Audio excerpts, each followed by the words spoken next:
మీలో ఎంతమందికి శాండ్విచెస్ అంటే ఇష్టమండి? నాకైతే చాలా ఇష్టం. సింపుల్గా ఇంట్లోనే ఎలా చేసుకోవాలో చూపిస్తానండి. ముందుగా ఎగ్స్ తీసుకొని బాయిల్ చేసుకొని ఈ విధంగా మనం స్మాష్ చేసుకొని పక్కన పెట్టుకోవాలండి. తర్వాత అందులోని కొద్దిగా సాల్ట్, కొద్దిగా పెప్పర్ పౌడర్ కూడా వేసుకొని బాగా మిక్స్ చేసుకోవాలి.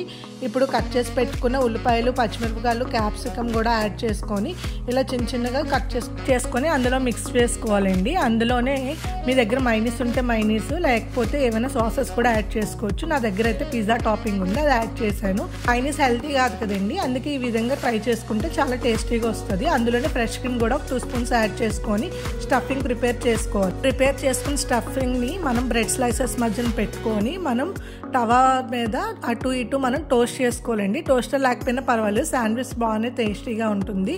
ఇలా టోస్ట్ చేసుకున్నాం కదండి, ఇప్పుడు మనం బటర్ వేసుకొని టోస్ట్ చేస్తే శాండ్విచ్ టేస్ట్ చాలా బాగుంటుందండి. ఇప్పుడు శాండ్విచ్ రెడీ అయిపోయింది, కట్ చేసి చూపిస్తాను.